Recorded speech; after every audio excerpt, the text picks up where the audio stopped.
Hello, everyone. Welcome to the Power Man podcast.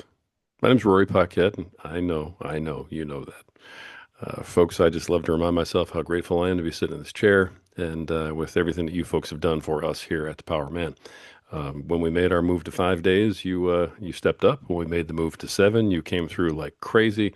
If you're not out there liking, sharing, subscribing, sending me hundreds and hundreds of DMs and keeping me very busy, then I don't get to sit over here and do what I'm doing. So thank you, folks, for being with us. Really appreciate you all. You guys all know what time it is. We got to pay a couple bills, so let's get a sip of our preferred beverage as we get rolling here today. Oh man, as always, absolutely fantastic. It always delivers. Folks, Freedom Hill Coffee at Freedom Hill Coffee on Instagram. Look them up, check them out. Deep, dark, rich, bold, and beautiful. Just like my wife. They brew a mean cup of Joe. They do all the right things for all the right reasons, and they support veterans, which you all know is incredibly important to us here at the Power Man, which is why we support them. All of you folks out there that are veterans, we thank you for your service. We love you, and we're so glad that you found a home here at Power Man. Everybody, not just our veteran folks, all of you, go check out Freedom Hill Coffee on Instagram at Freedom Hill Coffee. Tell them Power Man sent you. Let me get one more sip of this awesome beverage so I can keep up with this young buck on the other side of the table from me. All right. And we have with us today entrepreneur, inventor, coach, vocalist, author, and soon to be podcaster. That's right. Please welcome to the show, David Osk. David, how are you doing, brother? Hey, man, thanks for having me. I'm great today and really glad to be here with you. Thank you. Well, I'm very happy to have you. We have just a ton to unpack. You have so many things going on in your life, man. You sound like me. I was like, I thought I was busy, but then you started going over everything. We're going to get into all that, but as we get rolling, tell our listeners who is David Ask. What are you about? What's your story? And how'd you get from where you were to where you are? Yeah, yeah. Well, thanks again. It's fun to, when I think about telling, the story, right? Our little stories are, I think I first heard John Eldredge talk about, the idea of our stories being woven into the larger story. And I feel like I just need to say that, first and foremost, I'm so grateful to be, feeling God press down on me my whole life. And, his hand upon me. And so my kind of long story short is I grew up in a little town in Minnesota called Glenwood, and just a fantastic place. My parents still live there. And after high school, I ended up moving to Nashville because I wanted to be, famous like a lot of other singers. And um, honestly, it's been a really interesting, season. I say season, life here. So I've spent just over 3 decades, in Nashville, Tennessee, and it became home very quickly. I just absolutely loved, the culture and people and climate and all that kind of thing. And um, and what's fascinating too is I still get to do music at a really high level. It's not what pays the bills right now, but I was literally in the studio last week. Just recorded. By the way, you're going to get a kick out of this, Rory. The band Journey. Oh yeah. Their famous ballad "Open Arms." Hmm. I actually recorded that in English and Italian, and I'm releasing the full Italian version later this year. And just really excited about being able to be creative and do music on that level. I've sung for the governor a few times and at the Symphony Center, and actually I'm looking at a non-disclosure agreement at a golf course that I can't mention. And it's really wonderful to have that side, of me, even at 50 to yeah, just feel like I'm fully living that life and expressing myself there. I'm so grateful to have those opportunities. But I moved to Nashville, to go to college here. And growing up, I was always drawn to entrepreneurs. And I'm not talking just business owners, right?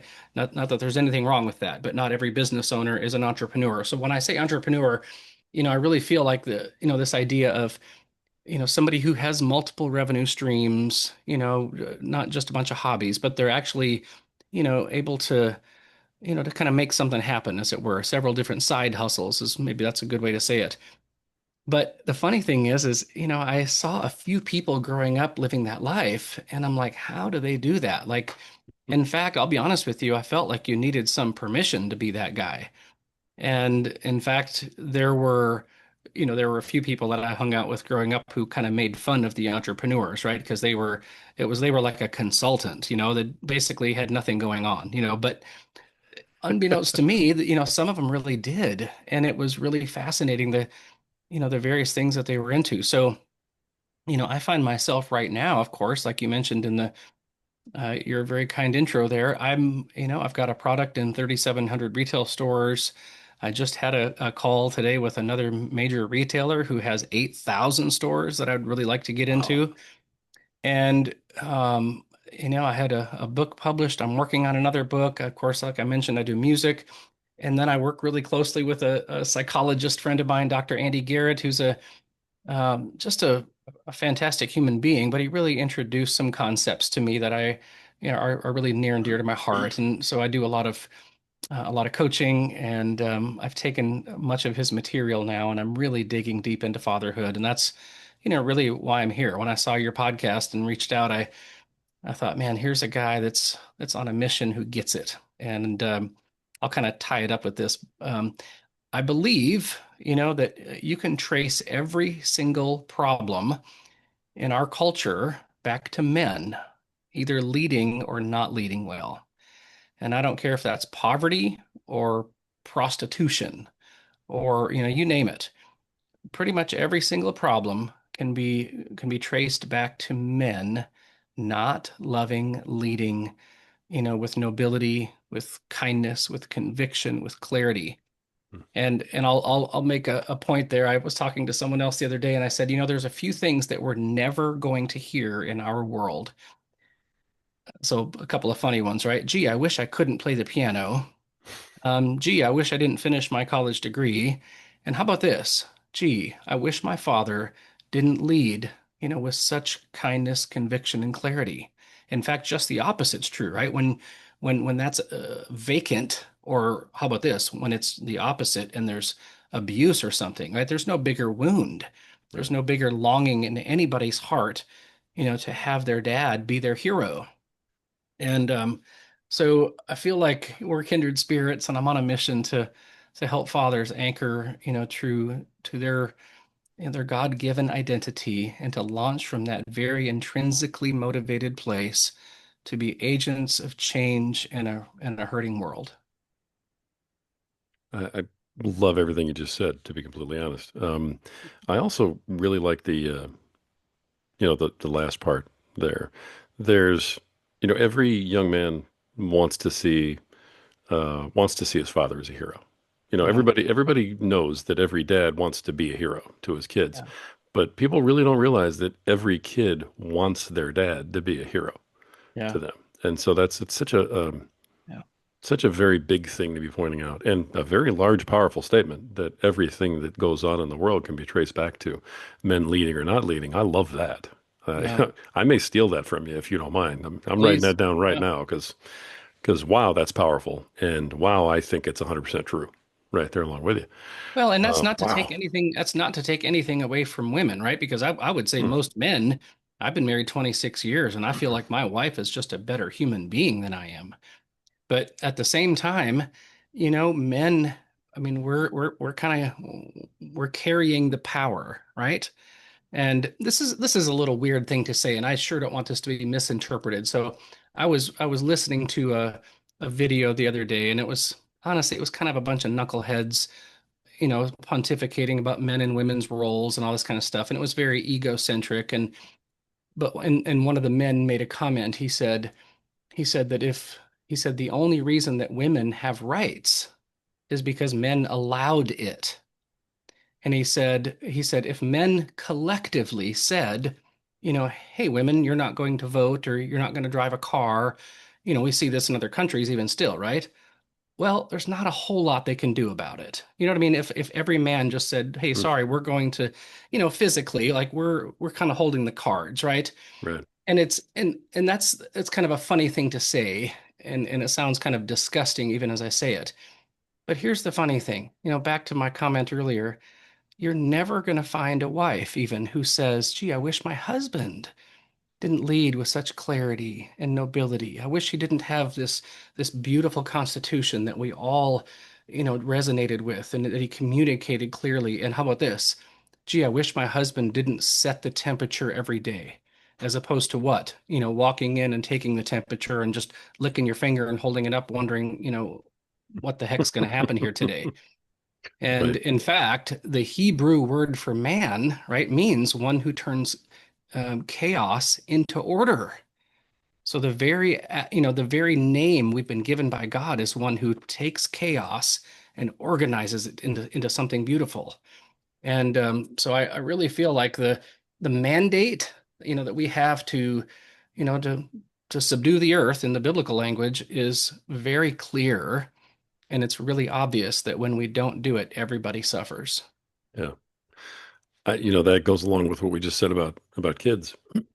The every man wants to be a successful leader of his family, and wants to, put the example out there and take the bullets and, shield and protect. Yeah. And I do believe that wives want their husbands to do that. They may Yeah. not say it, online. They might not talk about it on Facebook, Yeah. but at home, deep down, that's what they want. Yeah. Yeah. Yeah. So Absolutely. I love that. I really do. Let me unpack a little bit about through your opener. And I really, as I was doing my research on you, and I missed a step here, brother, because I didn't realize that the singing and the vocals were as big a part of your life as it sounds like they are. Is this Mm. something that you're doing professionally, semi-professionally, paid gigs? I mean, you're recording songs that costs money. That's not just a hobby now.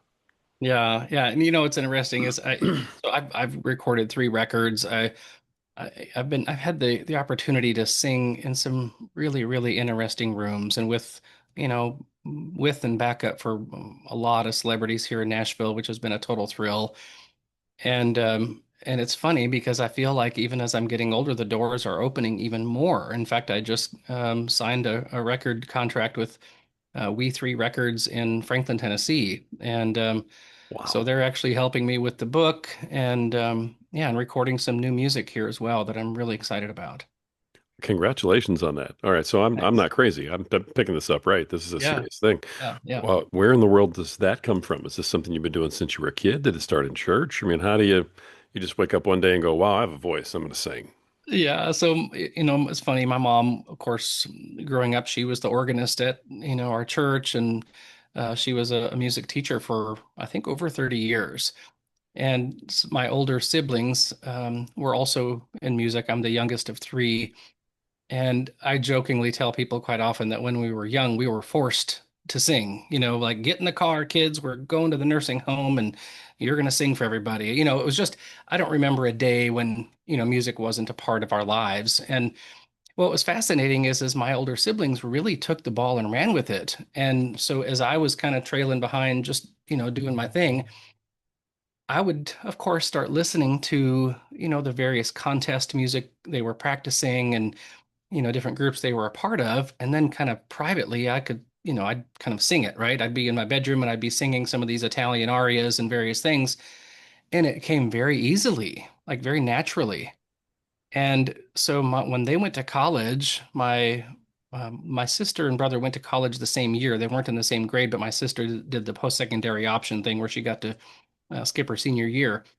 Well, my 10th grade year, I started doing a lot of singing. I jumped into, everything in the choirs that I could be a part of and swing choir. And in fact, was asked to sing the national anthem at a basketball game, which ended up literally going, to Fargo to sing at the region tournament, to Minneapolis to sing at the state tournament. And that year, I decided I was going to do a concert. So my friend Nicole was a piano player, and she and I put together some music, and I put posters up all over town. Well, of course, people knew that I was a singer because they heard me sing the national anthem at the sporting events. And, I think we had, I don't know, like 300 people show up for that concert. And I remember telling my siblings, you might want to come home from college on this particular weekend because I'm doing a concert. And they're like, you're doing a what? And So anyway, it really started to kind of, blossom from there. And I realized, really my junior and senior year, that I had abilities that were, above average, and then started to really lean in on that. So I studied my senior year at the University of Minnesota, studied voice there, and then when I came to Nashville at Belmont University, and then even studied privately, after that. But it's been really just a real joy, to have those opportunities. And even recently, one of our state senators sent one of my songs to the White House, and so I'm hoping I get an opportunity there. It's neat to have somebody, go to bat for you. And but yeah, thanks for asking. That's great. I mean, that whole thing is fantastic. So, and also, now I may have missed this, but do you speak Italian or did you just learn Italian for the song, like the words that are in the song? I learned just enough to be able to sing it. Okay. Although we got to go to Italy 2 years ago. My daughter, who just graduated high school, she was actually concert master at the Vanderbilt Children's Symphony for a few years. And so her private school actually took a trip to Italy a couple of years ago, and we got to go as a family. And then I also sang with the group in the various, cathedrals and so on. And it was a real joy. Yeah. Nice. Nice. Love that. All right. Now, on top of all of this, you're a singer. That's this huge accomplishment. Um, you've turned it into an actual profession. You got a contract. I mean, the whole nine yards. It's amazing. Yeah. Thank On you. top of that, you need to be a little busier, so you started inventing stuff, right? So you've got a couple of pretty powerful inventions out there that are in like this huge number of stores. You want to tell us about that a little bit? Yeah, so you might imagine, right? I moved to Nashville and I'm not making it like, paying the bills doing music. And, of course, when you have a family and, it's amazing how much money you need. You can't live out of the back of your car and have a roommate. So I was actually working for a large telecom chain. And this whole time, like my entire adult life, I knew that I wanted to do something entrepreneurial, right? And I'm like, well, what is that? And so I'm working for this large telecom chain in facilities management. So I'd cover, I don't know, I had portions of about 5 states. And of course, in all of our retail stores, we would use thermostat guards because everybody keeps messing around with the thermostat, right? We get that in our own homes, let alone a retail store, restaurant, or office or whatever. Well, the problem though is everybody had a hard time keeping up with the key. And so my brother-in-law calls me one day and he says, "Hey, where do I get a thermostat guard with a combo lock? Everybody keeps losing these keys." And he was working in Florida at the time. And well, long story short, we went into business together at that time and invented the Stat Guard Plus, the world's first thermostat guard with a combo lock. And then he got busy doing construction and his business really took off. I ended up buying him out. And, about a year later, ended up getting into Home Depot. And then about 2.5 years ago, so that was 7 years ago, about 2.5 years ago, came up with a slight variation on that, and we pitched that to Lowe's, and we got in there, and hopefully in the next week or so, I'm pitching another version to Ace Hardware, and we're pretty excited about some potential opportunities there. So, Wow. what's fascinating is you know it's amazing. You can buy fancy thermostats that you can lock out digitally, right, like a code on the keypad. But the funny thing is the thermostats are really expensive and people end up stealing the thermostats or they end up banging on that screen because they can't figure out the code and they end up ruining a $250 thermostat. Right. So, they have to cover these things, regardless. And so, yeah, I'm pretty excited about that opportunity. And then, in fact, I just licensed a new variation called the Lockbox Pro, and that has a combination lock with a key option and a couple other features. And I licensed that to, well, it's funny, they just got bought out last week. So my agreement is with Lennox, the big, HVAC distributor Lennox. Um, and so we just got into our first site or first store, which is HD Supply. Pretty excited with about that. And so you might imagine those opportunities, and of course I do some real estate investing and things, but I've got some irons in the fire, as it were, that are not, they don't dominate my time. Right. So I can kind of be creative, as it were, whether it's whether it's music or products and things like that, while I'm really lasering in on something that's just really near and dear to my heart, which is, men. So, Nice. Nice. The in terms of the invention and the actual equipment, so you come up with the idea, you come up with the design. Are yeah. you actually manufacturing it yourself then too? No, so I went through the whole, prototyping process and, Right. all that stuff. And then I found a manufacturer. It's actually a partner. I licensed it to a company in Atlanta, Ah, and then they take care of all the manufacturing. So you might imagine, right? I'm working, for a retail store, and I get, the largest home improvement store, to say yes.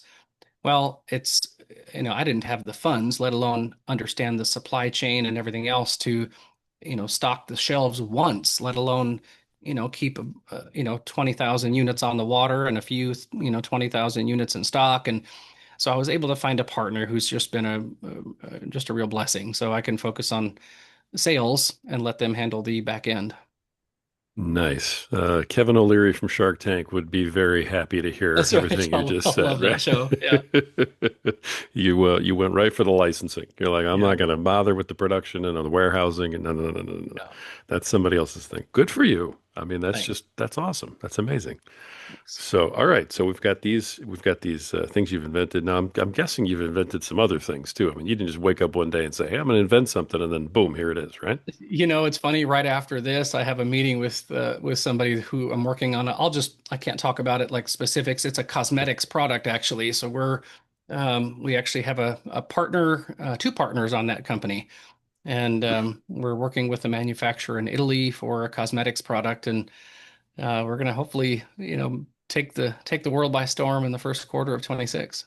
Man, I tell you what. I mean, this guy, he gets to sing and get paid, and he gets to just think stuff up and make money. I There's a mean, lot of work in between there and a lot of sleepless nights, honestly, but oh, I know. it's yeah, I'm grateful. There's no question. That's amazing, though, really. I mean, you're utilizing all of your talents here, and we aren't even done talking about some of the other stuff you've done. So, Yeah. now in addition to this, I know that helping men is a passion. It's a big thing, for you in your life as well as your faith. And so, one of the things that you're very proud of, from what I was, researching on you here, is that you're a lead coach for Dr. Andy Garrett's True North Culture program. Yeah.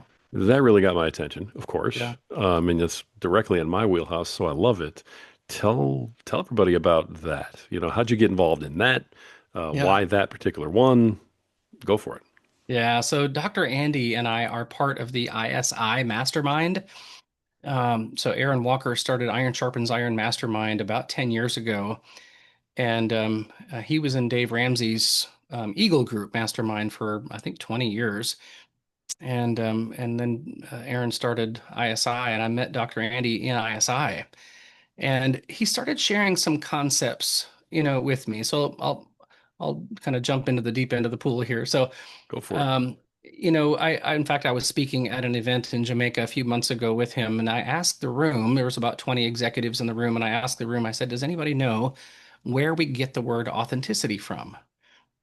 And of course, people kind of start looking around and, nobody knew. And these were, master's, doctorate level executives. And I said, well, it comes from the word author, right? It's this idea that, we didn't make us, right? I didn't make me.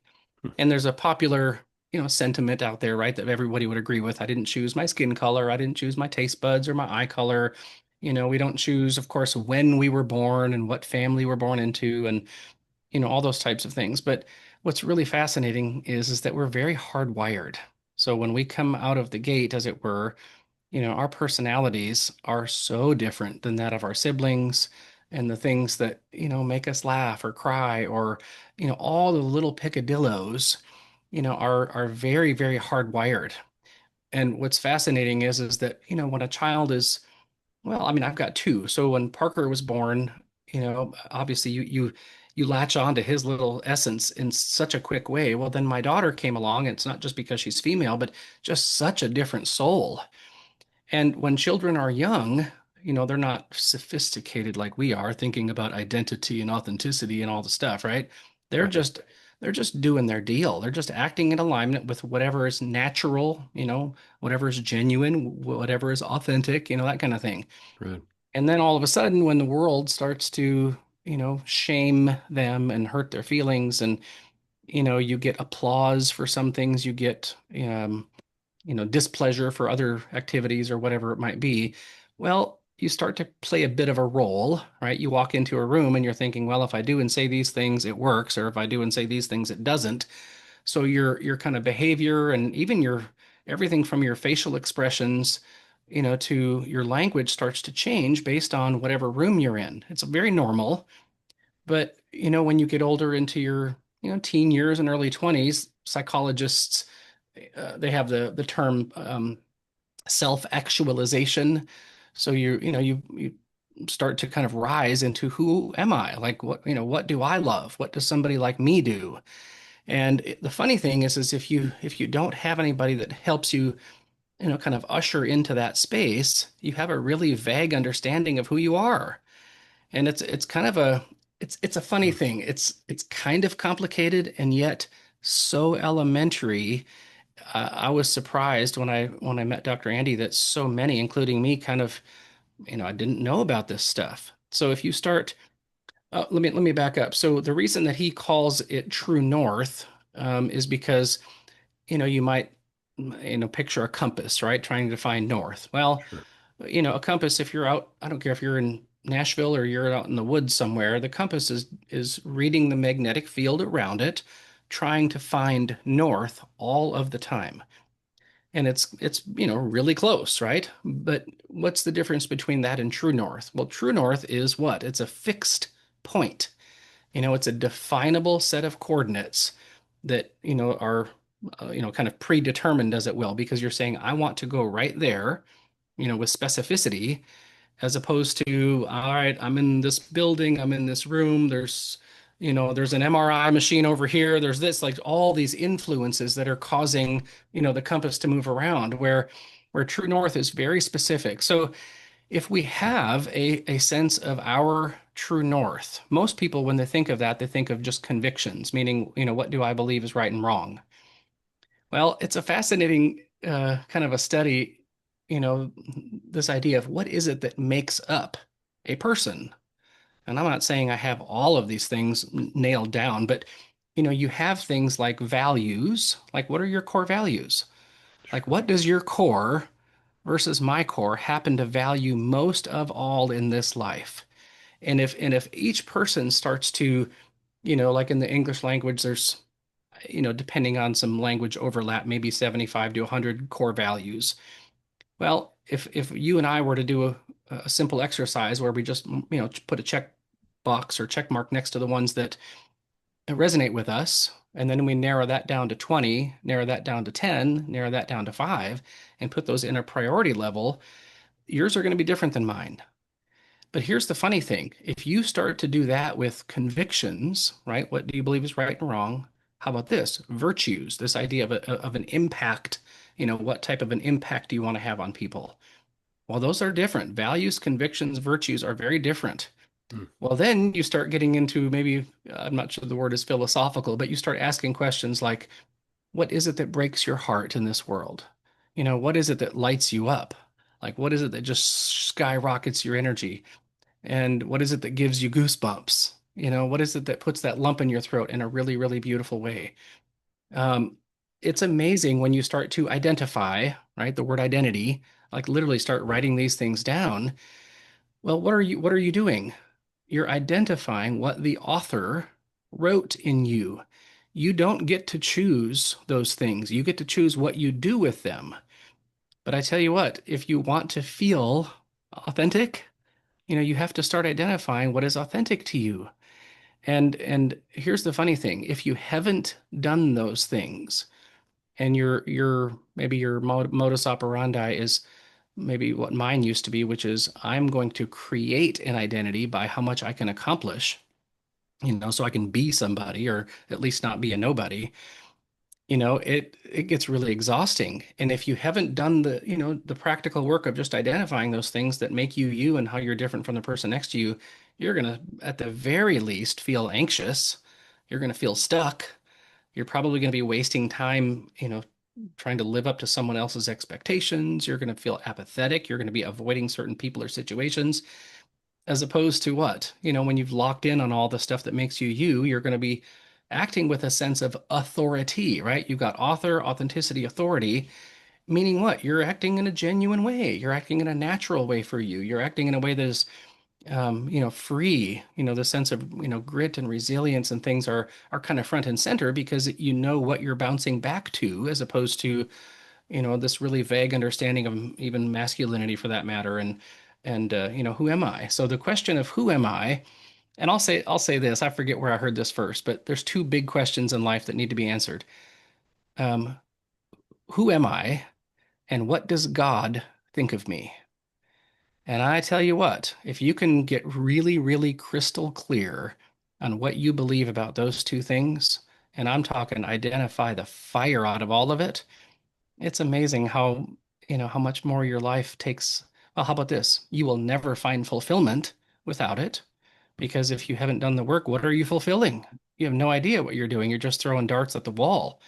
Right. So it's a bit complicated, and at the same time, if you get someone to ask you the right questions and the right progression, while being surrounded by people who can, like your dad, right, validate those things and call them out and name them and encourage them and say, yes, I see that. Yes, that's awesome. You start to have the courage to act accordingly. And man, changes everything.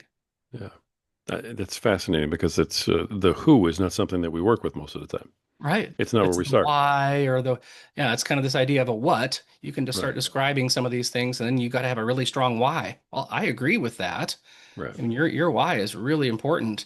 But if you don't start with who, well, your why might be your dad's, it might be your brother's, it might be Rory's. You know what I mean? It might be somebody you look up to, as opposed to having a really clear understanding of, I think it's Seth Godin first said, people like us do things like this, right? So what does somebody like me do in a situation like this?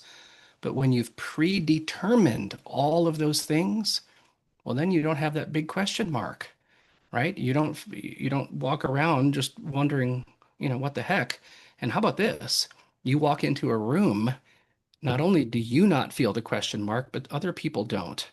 As opposed to what? If you walk into a room with insecurity and where do I fit in here, and you're wondering what the temperature is, and you're looking for the attaboys, you're looking for applause or just, I got to be somebody here, and you're kind of scrambling inside, you're going to feel it when everybody around you is as well.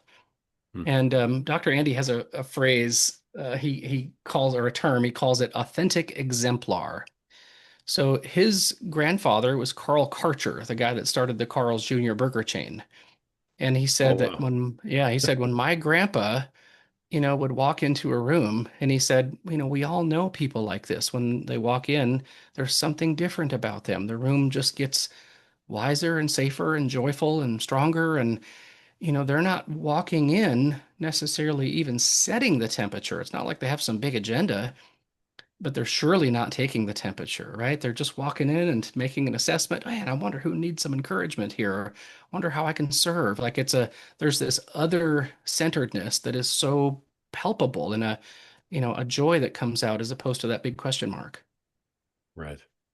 Right. And it's funny because if you ask men, folks who are, adult age, in terms of who are you, and you start talking about the who, I mean, we immediately go to our jobs Yeah, because that's who we are. That's what we've learned. yeah, So the idea of examining, and tearing apart and breaking down who you actually are is yeah. something that none of us have done from birth. So, Oh, and it's this uh, exercise in white knuckling life and becoming somebody, and just trying a whole host of things, hoping that something kind of sticks that you can latch onto. right. And I tell you what, if it's amazing how much time and emotional energy that I've wasted, just not identifying those things and operating accordingly.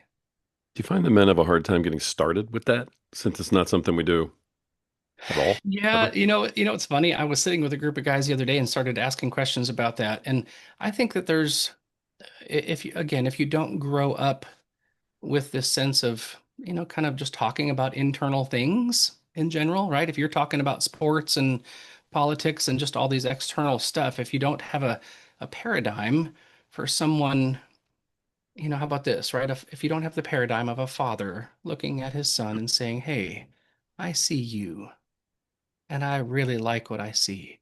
Tell me what's going on under there today." And just having a really safe place to process that internal narrative, it's if that's not something you were blessed with, it's really hard to begin that. I mean, of course, you better begin that, or you're going to live a life of just, of absolute internal chaos and stress. Yeah. But I think that if you, and granted, you might imagine I'm a pretty friendly chap, right? I love sitting down talking with people and sitting by a bonfire and asking questions and that kind of thing. And so I think it kind of depends, upon the atmosphere too, right? It doesn't have to be weird. In fact, you can do it with small bites and go revisit some things and just, have a real sense of curiosity, as you start to identify those things. Some people, it's a really hard thing because I think the insecurity and maybe the wounds that they've suffered cause them to think that there's not something beautiful under there. And so I think that, by the way, my Aunt Dr. Andy introduced me to this quote a couple of years ago. And it's by Benjamin Disraeli, a former PM of England, and he says, "The greatest good you can do for another is not to share with him your riches, but to reveal to him his own." And I just think, man, what would that look like if every dad, or how about your friends, even as adults, what would it look like for us to look at another man and say, "Hey, I just wanted to say something. Yesterday when you said or did these things, I want you to know that landed really well. I hope you do more of that." Right? I mean, can you imagine if somebody just went out of their way to say that? Yes, we can identify things, but guess what? Those things don't take root unless love, right, is watered on those things. We need someone, this idea of a, like like this is getting a little bit deeper, weird, but like an alien righteousness. We need an exterior love source to come in and help us dare to believe that those most powerful, precious, creative, intellectual things about us that we want to believe are actually true, because they are. But you need someone to say, "Hey, hey, man, I see that. That's good. I hope you do more of that." Yeah. And it changes their lives. So many men don't have that and haven't had that. Yeah. I mean, every single day on this program, we're talking to people or speaking with listeners or bringing on guests who are talking about how that just hasn't existed. And so, Yeah. it's this generation on down that has to start instilling it and has to start changing the channel. So Absolutely. Yeah, I love it. that's pretty amazing. But you brought up at the end of that when you were first telling me about the program, and you said there were two questions that everybody had to ask, and the second one was faith based. Now, was that coming? I know your faith is very important to you. Yeah. So, was that your add in that that second question, or is that part of the program? And is the program a faith based program, or did you add that in? Yeah, no, that's something that I added. I don't remember where I heard that. I'll probably need to just research who said that. Yeah, who am I, and what does God think of me? And I'll be honest, I think my program, there's no question. I mean, people know that I'm a Christian, Mhm. and I can't see the world, without that lens. Nothing makes sense to me without sacrifice, without forgiveness, without pursuant, Right, of someone who is running away, right? This idea of like a rebellious kid. It's like if the parents don't pursue that young one and love and life, it doesn't make any sense to me. I think C.S. Lewis even said, through it, I see everything. So there's no question that that's my lens that I see life through. But here's the funny thing, whether you believe like, the same things, about eternity like I do, all of these things that are woven into us are pretty practical. They're quote unquote science backed, as it were. If you want to understand who you are, well, just answer the right questions in the right progression, and it's amazing what you can start to identify. right, And like, Dr. Andy says, follow the clues. And the clues are, like I mentioned earlier, if you haven't done that work, you're largely going to feel kind of fragmented and stuck and apathetic and avoidant. And but if you have done the work, you're going to feel a bit more resilient and natural and normal and free and courageous and, you know, all that stuff. And so here's what I think is is really important though. If I believe the one who created me, whether that's the same, lens that I see, eternity through, if I think that person is indifferent, like i.e., how about my earthly dad, right? People say that quite often, if your father was either abusive or loving, the worst would be indifferent. It's this idea that I don't care if you exist, right? I don't care that Right. your eyes are blue. I don't care the way you laugh. I don't care what breaks your heart. I don't care what lights you up. I don't, you're not even worth caring about.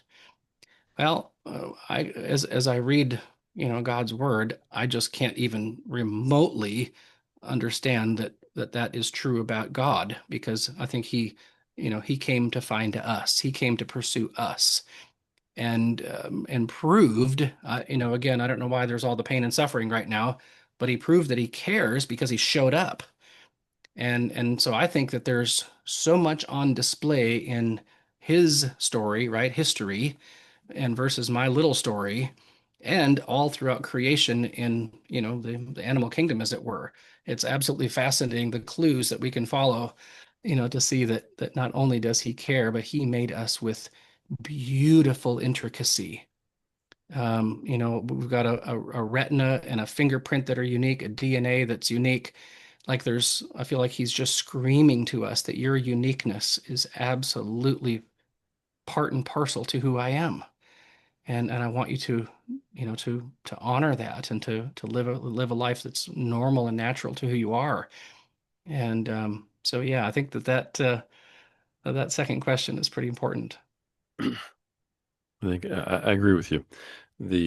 So you're lead coach for this program, and Yeah. so you're doing group coaching, you're doing one-on-one coaching. What is it David, what is it you're offering Yeah, so we to men actually who do like this kind of thing? more. Yeah, thank you for asking. So what we've done most of lately, honestly, is corporate coaching. So Oh, wow. what's Okay. fascinating is we take this same curriculum, we go into a corporate setting. Usually it's kind of director level and up type of a situation, so that once the leaders can, really start to identify all of these things, well, you can imagine the culture then that is created inside of that organization, right? It's not like, oh, here's this, you know, this motto or whatever tagline we put on the wall we want everybody to subscribe to, or even the core values of the company that nobody reads, right?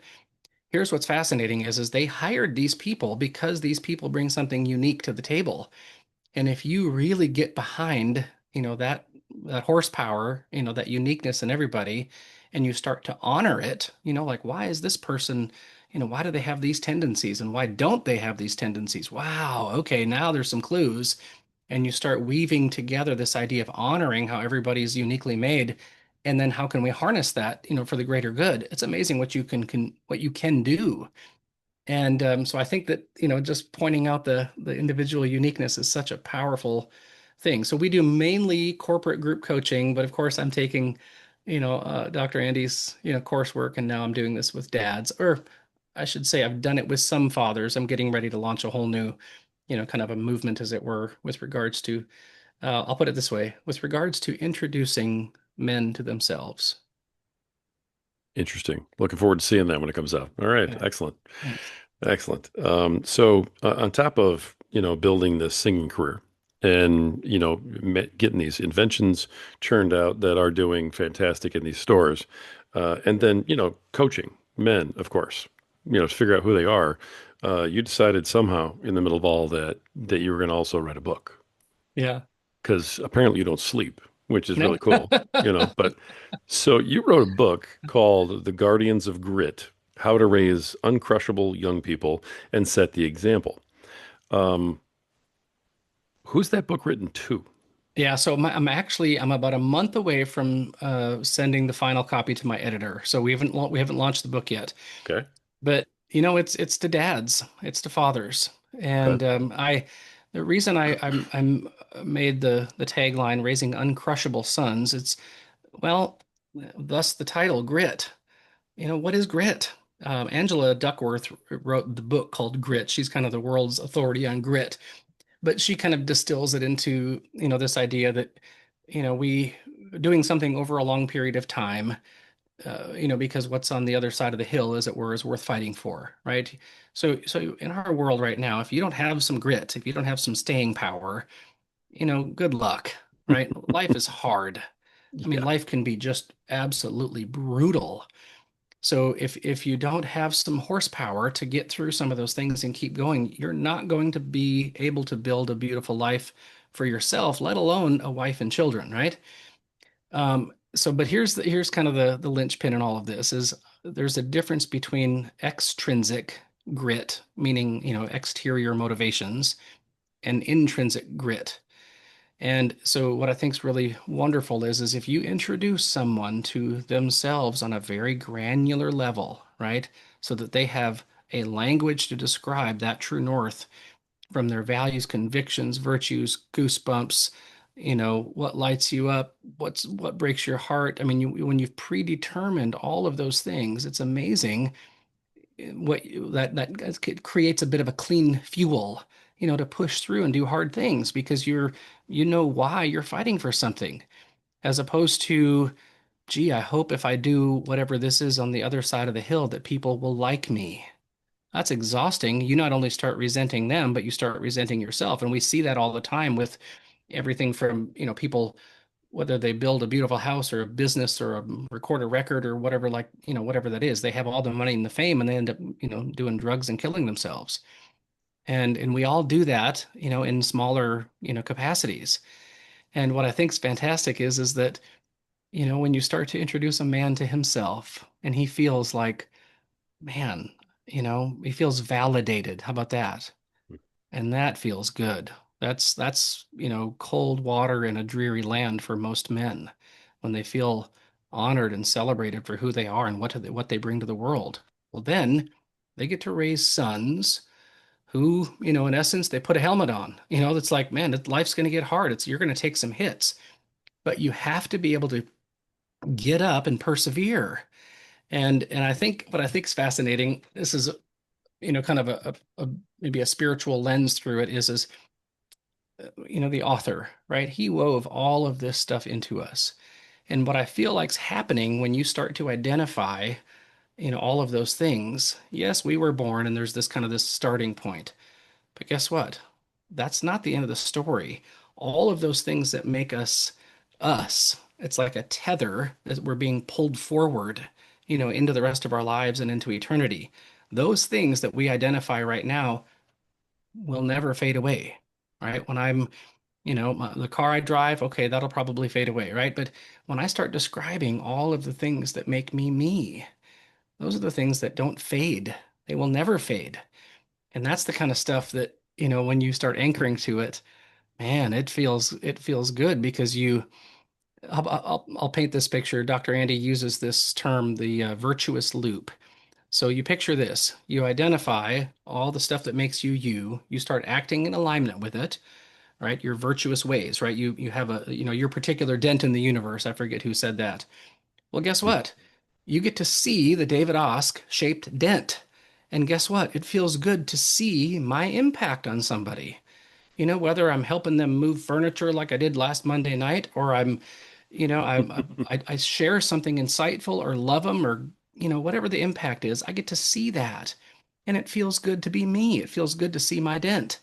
And so when you lay your head down at night, you're like, all right, I showed up in a way that felt really good. And, to me, I operated inside of my values. I didn't chicken out. I didn't not say the things I should say. I showed up in a way that was powerful.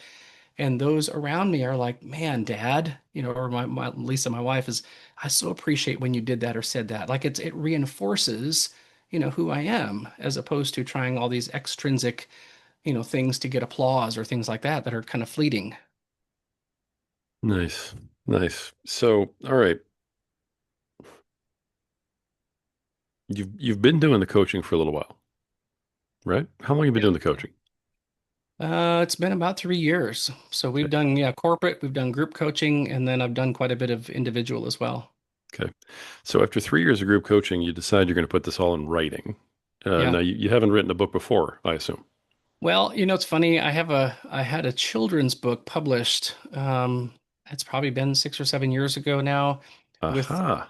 Taylor and Seal Publishing. It's a book called The Very Scary Noise in the Trunk, and it's about two little British mice named Fire and Ice. And I would always make up a cute little story for my kids. And my wife's told me one day, she said, "You need to start writing these down," because I would just make them up on the fly when they were all sitting in the bed at night. And my buddy Paul challenged me to send one of my books into a publisher that he had, his business book published with, and that they had a children's division, and they liked it. So I got my first children's book published, yeah, about 7 years ago, and I'm working on a new children's book as well. But The Guardians of Grit, I've been working on that for 2 years, and I'll be honest, that's been one of the hardest things I've ever done in my life. Ah, okay. It's a yeah, I mean, just to to get everything that I, really, really profoundly believe in, out on paper in an in an intelligent manner, and to tie these things together in a way that, makes a cohesive sense and so on. It's my hat's off to authors who can do that. It's taken me a long time. In fact, yeah, like I said, in the next few weeks, I'll be sending my final version to my editor, and then yeah, he'll, tidy things up. So. So is this something that's been kind of burning in you since the Fire and Ice Mice that you just said, I really want to write this other book and it's been just taken a while? Or, I mean, Not are really. you called to do this? I mean, everybody always Yeah. says, well, what made you write the book? I mean, because that's Yeah. like a standard podcast question, but I Yeah. really want to know because I've written two of them myself, and you don't Okay. just wake up one day and go, I think I'll write a book today. Yeah. Yeah. It's not like maybe I'll go for a run. It Yeah. just doesn't happen. So there's got to be some purpose there. Yeah. I think, the thing that really hit me as I mean, I guess I had thought about writing another book, but I didn't know what it would be.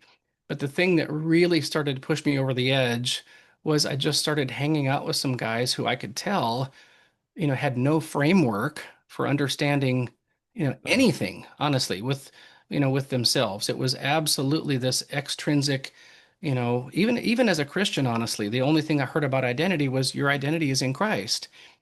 And but here's the funny thing. If you have a really lousy theology around that, growing up early, mine was you're a horrible sinner. You're so bad, Christ had to die for you, so now you're in, but go sit in the corner and don't talk too much. And where that couldn't be further from the truth, right? Yes. The distance between holiness and me, right, it's vast, right? All have sinned and fallen short of the glory of God. But the beautiful thing is that, he has compassion on us, and he says, I'm going to come to make you mine. So that how about this? He says that you are my inheritance and I am your inheritance. There is this absolutely beautiful fatherly eternal tie that is cloaked in love and favor and dignity and lavishness. And that's something that, I think is just sorely lacking from, most of our souls. And of course, it's kind of the war on a daily basis to anchor back to that. So a couple of years ago, I started hanging out with some guys who, were really, I'll just say it this way, just sucking wind. Like absolutely, they had no idea why they're even getting up in the morning. They're trying to pacify their wives. They're dealing with some addictions that they're trying to hide from themselves, let alone their family. Everything from drugs to alcohol to pornography to, you name it. Just a litany of things that they're using to cope with life. And I just thought, man, what would it look like, to have someone come alongside some of these guys, and to introduce them to themselves in a way that is touchable and tangible and literally actionable, and you can write it down so that they can understand that what God put in them is it's made of eternity, right? It's made of just awesomeness. My buddy David Ash called me one day a couple years ago, and he said, David, you're made of awesome, man. And I'll be honest, it put a lump in my throat. I don't think I've ever had another man tell me I'm made of awesome. But you know what? I believe that everybody is. And I think that when you start to identify all of those beautiful riches and the uniqueness in us, and we start operating in alignment with that and start validating and seeing each other in that capacity and saying something about it and just loving each other in such a unique way, well, then your who makes sense, your why makes sense, your what makes sense, and you can figure out the how. And it's amazing what life, starts to look more fulfilling and missional, and as opposed to this white knuckling survival, trying to become somebody or at least not be a nobody. Nice. So all of it basically is coming from, servant-led leadership Yeah, in the yeah. end. I love it. I love it. Congratulations on all of it. And Thanks. of course, you didn't leave the final leg of the entrepreneurial foundation out of your repertoire because you got a podcast coming. I'm So really tell excited everybody about about the this. podcast coming. Yeah, so my last name is Ask. It's spelled like ask, A-S-K. And but at the same time, we're calling this the Ask Experience. And so it's going to be a YouTube channel, podcast, and we're going to have a lot of other, items out on social media.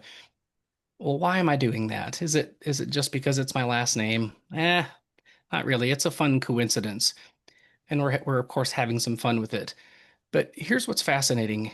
How do we really help somebody?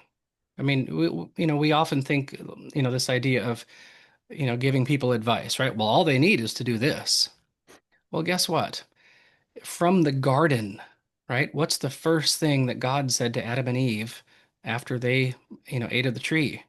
He asked them a question. Where are you? Well, he knew where they were. He's God. But guess what? They needed to know where they were. They needed to own it. And so what's fascinating is 99% of the time, you know, the best way to help somebody is to ask questions and give them space. So curiosity is front and center in everything that I do.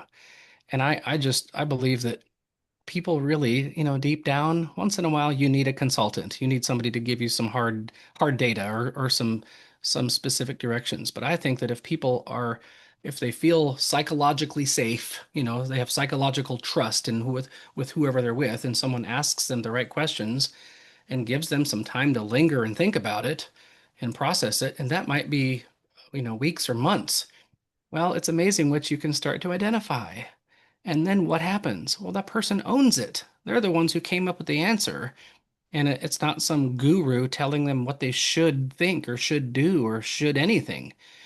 So the ask experience is going to be about, how about this? Um, I'll present some things to consider, right? You might want to consider some of these things. And we're going to ask you some questions that if you start to answer, you're going to feel way more at home in your own skin, in your own life. And you're going to start to take actions and do things that align with, what lights you up and who you are, as opposed to kind of having this internal and external war for that matter. Wow. So yeah, I'm really excited about this. And I don't have it all spelled out and I don't have all the answers. Nobody does. But one thing I'm really certain about is that people, men, we are made, as John Eldredge says, we're made in the image of the one who made lightning and and tigers and hurricanes and tornadoes, and koala bears. How about that? Every single one of us has the capacity to take life if we need to, but we also have the capacity to give life. And we need others to speak into our lives. We talk about raising children all the time, right? Well, what does that mean? It means causing them to rise into what? And this is not just some flowery speech and language. You want your children to rise into who God created them to be. So when you start to identify authenticity, what are you really doing? You're helping them understand what the author wove into their very DNA. And then they live their life with a sense of authority as opposed to that internal question mark and conflict. Right. Wow. All right. I love it. You have got so much going on here that is just it's amazing. And what I love is the way you've built it. You've built Mm, everything to where it's all set up and in position to grow together. With the podcast and the book and the coaching and everything that you're doing, it's all going to grow together. Every piece of it helps the other pieces. mm. So congrats on the synergy. I'm sure that Thank there you. was some purpose and intent in that, setup. And I gotta say too, like I'm definitely not the smartest man in every room or in any room. and I'm surrounded with a lot of people who help me greatly. And I've been riding the coattails of, Dr. Andy and, my mom and dad and a whole lot of people that are helping me kind of keep the wheels on the bus here. So I'm grateful. I'm a man in need of a lot of grace. That's wonderful. That's wonderful. All right, brother. Fantastic story. Love it. Cannot wait to read the book. Can't wait to hear the podcast, of course. Thanks. And everything else that you have going on here is amazing. The new inventions are going to be fun to keep up with too. So make sure you shoot me an email on something like that. But Sure as will. this stuff comes up, please keep us posted. We'd love to have you back on here to have another conversation down the road. It'd be fantastic. Thanks. As we kind of wrap this up here, is there anything that I didn't ask you? We have so much going on. It's very possible. So is there anything Yeah. I didn't Yeah, ask you? and what's funny, even as you say that, like my story is really it's really different, and I get that. But at the same time, I used to be kind of insecure about some of it, and I used to try to compartmentalize because I thought it was just kind of all this random stuff, and I would just encourage, anybody listening. How about this? Let's end it with the Disraeli quote again. The greatest good you can do for another is not to share with him your riches, but to reveal to him his own. So if a dad is listening right now, hold a mirror up to your son and say, "Hey, do you see what I see?" And help him to name those things. And if you don't know how to do that, give me a shout. And go to you'll probably have the notes here. Go to my website. Let's connect. I'd love to help you, understand what the good author put in you so that you can pass that on to your son. Absolutely. And what is the contact info for you? Of course, it'll be in the show notes, but in case somebody wants to do it right this second, how do they reach you? Yeah. What's the best way to reach David? The Ask Experience website's not up yet, so I'm going to just send you to my music website. So if you go to davidaskmusic.com, you'll find me there. Nice. All right. All of that stuff will be in the show notes, of course, for everybody. And, David, as you have these things come out, this podcast comes out. When it does, it's evergreen. It's there, forever. So as these things come out, send us the link to your book. Thank you. I'll add it in. Send us the link to your podcast. I'll add it in. That's great. Any of these things come up, we can always go back, fix the episode because, people are still listening to my episode one, That's you know, awesome. after all these years. So That's I think it's great. great. Uh, Entrepreneur, inventor, coach, vocalist, author, podcaster.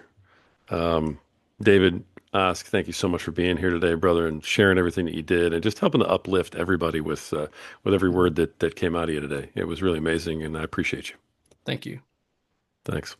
Folks, it's been another absolutely amazing episode of the Power of Man podcast. And the reason that we have such powerful men on here with such powerful messages is because we are united in hoping that you find your power, hoping that you get it back. Because what we want for you is the same thing you want for yourself, is to be a better protector, a better provider, a better leader tomorrow than you are today. To be a better father, better husband, a better man tomorrow than you are today. And the reason we want that for you is because you matter, because you're worth it, because you have value. And at some point, you just have to believe it. Until next time.